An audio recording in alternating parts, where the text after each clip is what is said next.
Are you viewing money as a source of survival? I'm going to ask that question again. I want you to think about it. Are you viewing money as a source of survival? All right. Think about that question. We're going to carry that question all the way through this episode. You know what time it is, you know what day it is. It is Thursday, and this is time for our Money Miracles in Magic segment on the Unleashed Alchemy show. Welcome. If you're watching this on YouTube, welcome. If you're listening to this on Spotify, Apple, and all the many other podcasting platforms out there, welcome to the show. So let's jump right in. I'm going to say the question a third time. Are you viewing money as a source of survival? So, why is that important, first of all, to even ask that question first? Here's what you need to understand. When you live life through a lens of survival, a survival identity can outshine your wealthy identity.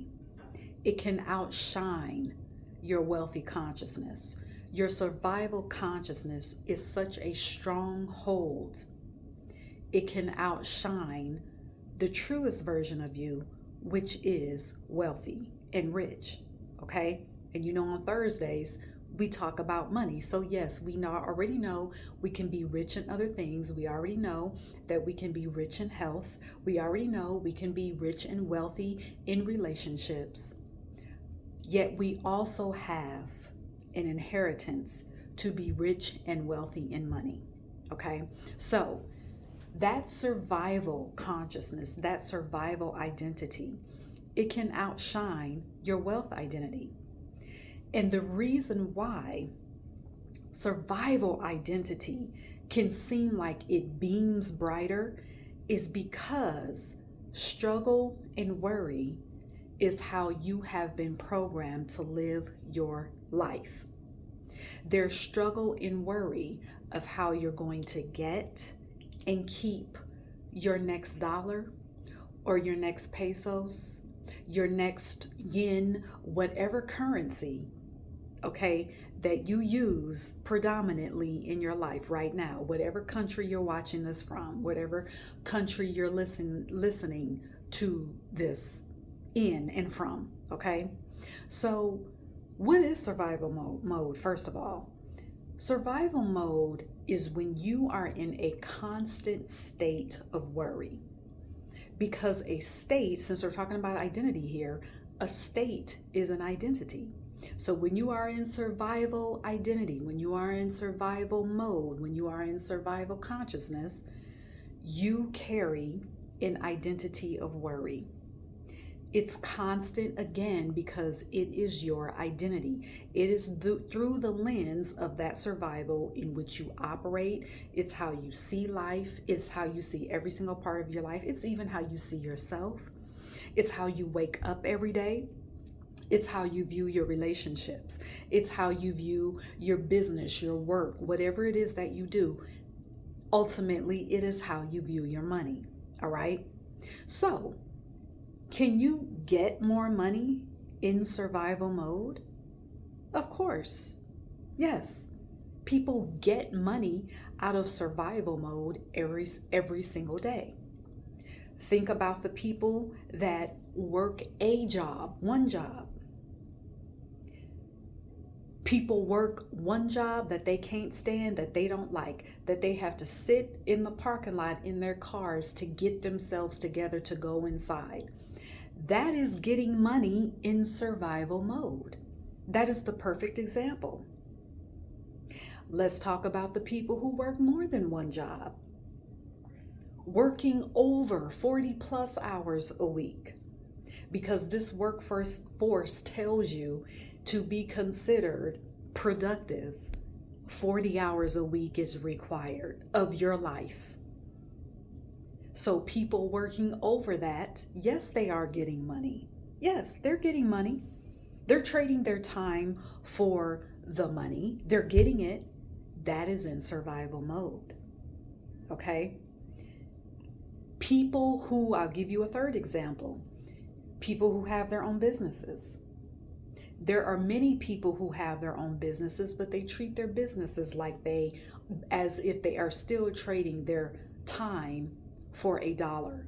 They're still trading their time for currency. They are still treating themselves as an employee, as someone clocking in.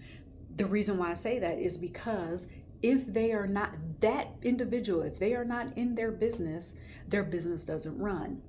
That is getting money off of survival. Okay? So hold on to those 3 examples, and I guarantee you can find yourself in one of those. All right? I've been in all of those spaces. All right? Now, you can get a lot of money from functioning that way, but that is not sustainable. Let's go back to one of those 3 examples. So if you're working, whether it's one job that you're working constantly, whether it's 2 jobs, 3 jobs, whether it's a business that you're constantly working in instead of on, that can lead to burnout because you're tired. You can get a lot of money from functioning that way. And again, I say again, intentionally, repetitive, okay? Intentionally, because I want you to get this. You can get a lot of money from functioning that way, but it is not sustainable. You'll be afraid to use your money. That's number 1. You'll be afraid to use your money because you've worked so hard to get it. So now you find yourself in a loop where you function from the identity, from the consciousness that says, if I don't have this money, if I don't work hard to get this money, I won't have it. Then when you get it, because you don't want to keep working hard to keep getting it, you'll be afraid to spend it. And by the way, spend is not a word that I have in my vocabulary when we talk about money. I either say I use my money or I circulate money, because using and circulate implies that money is coming back to me, which is the truth. Every dollar I put into a marketplace, every dollar that I circulate into the world, it comes back to me immediately. All right. So you can get a lot of money from functioning in survival mode. It's not sustainable. Number 1, you'll be afraid to use your money. You'll be afraid to invest it. You see the pattern here? You'll be afraid to let it go out of your hands. You'll be afraid of losing it. So instead of enjoying the money that you have, you'll always be looking for the next way to make more, because you feel like you have to rush and make more. Because remember, in survival mode, you're afraid to use your money, and then when you do use it, you're constantly looking like, oh my God, that's all I have. That money is gone, so now I gotta hurry up and find a way to make more. Looking for the next way to make more, but not in an easy way. Not in a way where money flows to you. You'll go about it the hard way, keeping you in that loop of survival mode. Are you getting this? So let's shift gears for a minute. Well, maybe not shifting gears, but let's talk about religious programming. Because if you've been around Unleashed Alchemy for a while, you know that I tie in to how religious programming affects our lives, because it has affected every single part of life, of daily living. Okay, so how does religious programming play into you viewing money through the lens of survival? Let me give you an example. So the church told you to give more money if you needed some type of help in your life, if you needed relief, if you needed help in fixing your life problems. So, in order for your problems to be fixed, you gave money to the church. You gave your tithes, you gave your offering. The church told you to have faith. And when the problem didn't go away, the church said, well, you didn't have enough faith. You didn't give enough money, because if you had enough faith, you would have given more money. Think about the phrases that you hear. And these two phrases, or this first phrase that I'm going to give you, we hear this outside of religion. So the first phrase is, give until it hurts. Give until it hurts. Another one is that, and this we've heard inside the church, is you can't beat God giving. Those phrases operate and they influence survival mode in the biggest way. It keeps you in that survival loop because you're telling yourself, I have to give and give and give and give in hopes of seeing this positive result that I want in my money. And I'm not seeing it, but yet I'm told to keep giving and giving until it hurts. Well, where is the end point? Where is the end point? And the same with the phrase, you can't beat God giving. What does that mean anyway? So now not only are you giving and giving and giving your money away, but now you find yourself in a competition with money because of that mindset, because of those stories, because of those false ideas. So you keep hurling yourself and your energy and your money into a system. With this example, I'm talking about the religious system that was never designed to support you spiritually nor financially. Okay. I'm not going to get into, all the ways in this episode. You can research that yourself, but you still had your problems, like I said. And even though there was no return on you giving your money, you still had this false sense of safety that said, if I keep giving my money, I know God is going to take care of me. If I just keep doing, basically what you were saying was, if you keep doing the same thing over and over again, eventually this God in the sky is going to fix it for me. So again, you kept feeding a system. Your energy was not designed with your abundance in mind. So let me say that in a clearer way. Religion is a system that was designed for a bunch of people to give their energy to, yet this system did not have your abundance in mind. The religious system did not have your prosperity in mind. The religious system still does not have your financial freedom in mind. And the reason why I'm tying this back into religious programming is to get you to understand that it is not enough to just walk away from religion. It is not enough to detach from any type of church system or religious system, because you have to deal with the identity part. You have to understand the blind spots of where religion is still operating in your life. And if you are still viewing money as a source of survival, if you had any experience with religion, that is a blind spot. But you can sever that cord so that you can begin to embrace your true wealth and abundant, prosperous identity, rich identity. All right. So, and I want to bring this up too. Now, we just got through talking about how, the religious system plays into you viewing money as a source of survival. Well, where does this lens of survival also play out?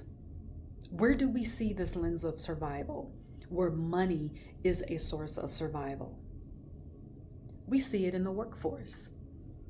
the so-called workforce. Even the name in itself is a problem. Okay? So, if you, and listen, before I say this, before I use this example, I am not talking down or bad to anyone who has a job, all right, of any kind. All right, so let's get back to the episode. So we see this same survival connection with money in the workforce. How? Let's go into it. You give yourself to trading time for money until it hurts. We talked about this earlier. Either you're working a job that you don't like, that's hurting you. If you have to sit in your parking lot to get your head together to go into a job, how is that helping you? And you may be saying, well, I got a check. Well, yes, you get your check, but look at how you're getting your money. Look at what you agreed to. Have you not allowed yourself to think beyond that, to say, okay, wait a minute. Did I really agree to give my 8 hours of my value, of my energy, of my time, to something that I don't enjoy, to something that I don't like? Do you really believe that that is the only way that money can come into your life? Something to think about, all right? So you give yourself to trading time for money until it hurts, okay? You tell yourself to keep your bank account from dwindling that you need to add time to the time clock, work more hours, or get a second or third job for safety. There's that false sense of safety that's coming back up again. You tell yourself, if you play the workforce game, if you play the corporate game to work up the ladder, then you will be safe. So here again, you hurl yourself into a system that was not designed to support you or prosper you. And I'm going to give you this quote here that goes with this example of the workforce. Rockefeller, there's a quote of him saying, I don't need a country full of thinkers. I want a country full of workers. I want you to think about that. Go look that quote up. Think about that. Maybe I'll do another episode on money on Thursdays on our Money, Magic, and Miracles segment, and we'll break that down. But just think about that. So, what is the one thing that you can do to change your perspective on money, how you can get it, how you can keep it, the ways that it can come to you without any type of survival? What is the one thing you can do to start to view money as a currency, as energy that can actually flow through you through ways that you can enjoy, so that you are not trading your time for currency, so that you're not trading your time for dollars? What's the one thing? Here's the one thing. Accept that thriving is your natural state. Accept that thriving is your natural state. To thrive in life every single day in everything that you do is your natural state. Survival is a programmed state that is not natural to your elevated soul. I'm going to say that again. Accept, the one thing that you can do right now is accept that thriving is your natural state. To thrive in your life daily is your natural state right now. Make that a meditation. Before we go, What does thrive mean? To thrive means to flourish. To flourish in your body, to flourish in your spirit, to flourish in your soul, to flourish in your heart, to flourish in your emotions, to flourish in your mind, to flourish within yourself, and of course, to flourish in your money. So it means to thrive means to flourish, to grow vigorously and well, which means you get to grow abundantly while also getting your rest, staying physically, emotionally, and mentally healthy. You get to thrive and also enjoy your life. You get to enjoy all the ways that money flows to you, which means you don't have to do something just because you need the money because you already have access to infinite money. The reason why you are well and your money is growing vigorously is because you enjoy how the money is flowing to you. The ways are indicative of your creative genius and your highest expression, your sovereign expression, your ultimate divinity. So you see how all that ties into each other? You see how you're supposed to live spiritually, live abundantly in your money. It goes together.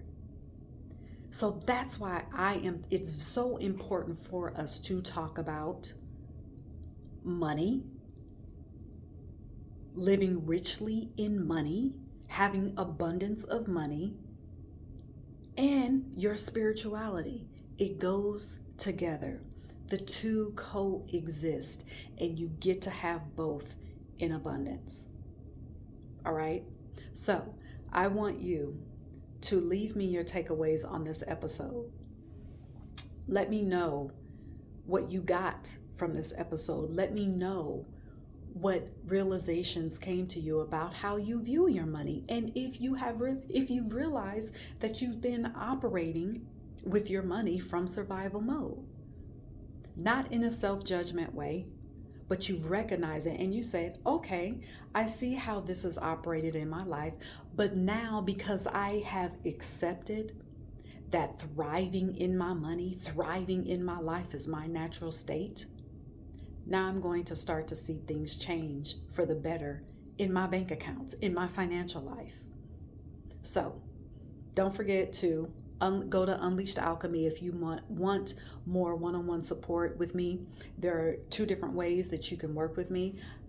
Normally, I have my spiritual coaching package, which is a package of 24 sessions.